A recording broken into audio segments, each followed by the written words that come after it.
नक्शे के साथ भारत सरकार ने साफ कर दिया था कि ये भारत का क्षेत्र है। अगर किसी को भी इसमें आपत्ति है तो अपनी परेशानी को जेब में रखे, क्योंकि ये क्षेत्र सिर्फ और सिर्फ भारत का हिस्सा है। जम्मू कश्मीर और लद्दाख को नया प्रदेश बनाने के बाद भारत सरकार ने एक नया नक्शा जारी किया, जिसमें 28 प्रदेश और 9 केंद्र शासित प्रदेश। 8 मई को भारत के रक्षा मंत्री राजनाथ सिंह ने उत्तराखंड के पिथौरागढ़ में नेपाल सीमा के बहुत ही करीब लिपू लेक पास को कैलाश मानसरोवर से जोड़ने वाली एक सड़क का उद्घाटन किया तो नेपाल ने तुरंत इस पर आपत्ति जताई और ये दावा किया कि भारत ने उसके इलाके में ये सड़क बनाई है। चीन ने नेपाल के पूरे माउंट एवरेस्ट पर अपना दावा ठोक दिया तो नेपाल ने कुछ नहीं कहा। भारत ने अपने ही सीमा के अंदर एक सड़क बना ली तो नेपाल को ये बात पसंद नहीं आई।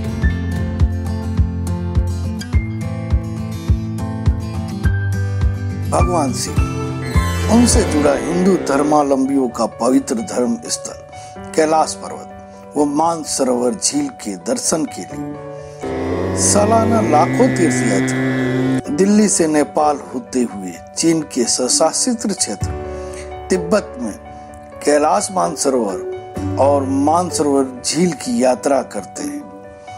यह यात्रा सिक्किम से 16 से 17 दिन, नेपाल से 14 दिन में दूरी पूरी की जाती है।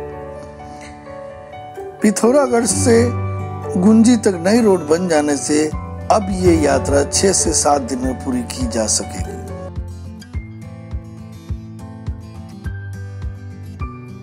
भारत नेपाल सीमा विवाद है क्या, पहले इसे समझ लेते हैं। मैं सिकंदर राजपूत आपको बताऊंगा भारत के साथ दोस्ती का बॉर्डर क्यों क्रॉस कर रहा है नेपाल। भारत और नेपाल दोनों एक एरिया को लेकर अपना अपना हक जता रहे हैं। अब इनमें से देखना ये कि सच्चा कौन है। यह विवाद तब स्टार्ट होता है जब नेपाल सरकार एक नया नक्शा जारी करती है। इस नए नक्शे में वो एक ऐसा क्षेत्र शामिल कर लेती है जो आज तक उसके नक्शे में नहीं था। इस क्षेत्र का नाम है काला पानी। हम देखते हैं काला पानी क्षेत्र क्या है। यह लिम्पियातुरा, लिपुले और काला पानी तीनों से मिलकर बना।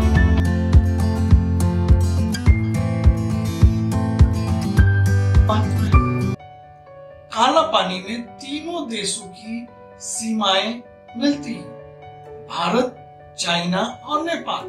काला पानी ऊंचा स्थान होने की वजह से यहाँ से चाइना पर नजर रखना आसान है। इसीलिए 1962 से भारतीय पोस्ट यहाँ पे स्थापित है। इस दृष्टि से भारत के लिए क्षेत्र बहुत महत्वपूर्ण है। परंतु इस रोड के बनाने से नेपाल सरकार नाराज हो गई। नेपाल सरकार का कहना था कि आपको हमसे इस रोड को बनाने से पहले बात करनी चाहिए थी। भारत सरकार ने कहा हमें भारत में कोई रोड बनाने के लिए नेपाल सरकार से पूछने की जरूरत नहीं है। नए नक्शे से आखिर नेपाल क्या साबित करना चाहता है? नेपाल के मेड इन चाइना नक्शे की हकीकत क्या है?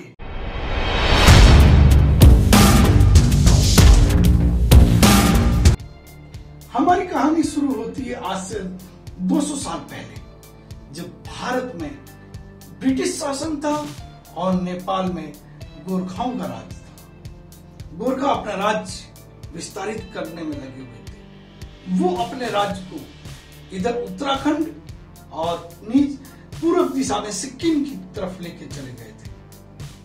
1814 में ब्रिटिश और गोरखाओं में युद्ध। ये युद्ध 2 साल तक चला। दिसंबर 1815 में ब्रिटिश से गोरखा हार गए। गोरखा बहुत तेज लड़े, पर अत्याधुनिक हथियारों के चलते ब्रिटिश से गोरखा हार गए और फिर उन्हें संधि के टेबल पर बैठना पड़ा। और इस संधि को सुगोली की संधि के नाम से जाना जाता है। सुगोली बिहार के चंपारण का एक छोटा सा जिला है जहां ये संधि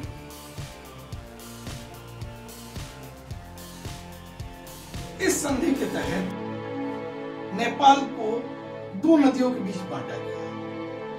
पूर्व में नेची नदी और पश्चिम में महाकाली नदी, जिसको भारत में शारदा नदी कहा जाता है और नेपाल में महाकाली नदी कहा जाता है, के बीच सीमाओं का निर्धारण हुआ। नेपाल भी सुबोली संधि मानता है, भारत भी सुबोली संधि मानता है। फिर प्रॉब्लम क्या है?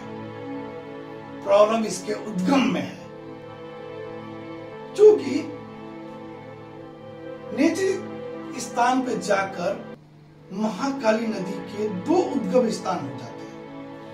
भारत बाद वाले उद्गम स्थान को मानता है, नेपाल पहले वाले उद्गम स्थान को मानता है। जबकि 1816 में जब ये संधि हुई थी, तब से लेकर अभी तक इस क्षेत्र पर भारत का ही कब्जा रहा। नेपाल ने कभी उस पे अपना अधिकार नहीं स्थापित किया, पर चूंकि चाइना में कम्युनिस्ट सरकार है और दो पार्टियों को मिलाकर नेपाल में एक कम्युनिस्ट सरकार बनाई गई है। और नेपाल ने चीन के कहने पर अपना नया नक्शा जारी कर दिया। भारत के आजाद होने के बाद 1950 में भारत और नेपाल में इस संधि को वापिस हस्ताक्षर में लिया गया ताकि कोई त्रुटि हो तो उसको दूर किया जा सके, पर दोनों संधि से राजी थे, इसलिए उसको यथास्थिति रख दिया गया। आज चाइना नेपाल को आर्थिक मदद के नाम पर ढेर सारा कर्ज दे रहा है। चीन नेपाल को भारत के खिलाफ मोहरे के रूप में इस्तेमाल करना चाहता है।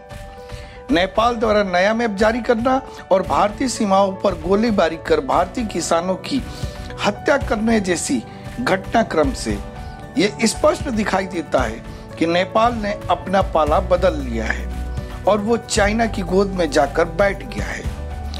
नेपाल को ये नहीं भूलना चाहिए, नेपाल के भारत से हमेशा ही दोस्ताना संबंध रहे हैं और हजारों नेपाली भारत पे काम करते आए हैं। दोनों की संस्कृति एक जैसी है, अतः भारत और नेपाल को आपस में बैठकर सीमा विवाद को सुलझा लेना चाहिए। हमने आपके समक्ष भारत नेपाल सीमा विवाद से जुड़े कई ऐतिहासिक तथ्यों को प्रस्तुत किया। उम्मीद है हम आपकी अपेक्षाओं को पूरा कर पाए। समसामयिक मुद्दों से जुड़े रहने के लिए हमारा YouTube channel sky world outlook अभी सब्सक्राइब करें। वीडियो अगर पसंद आया हो तो लाइक और शेयर करें और बेल आइकन दबाना ना भूलें।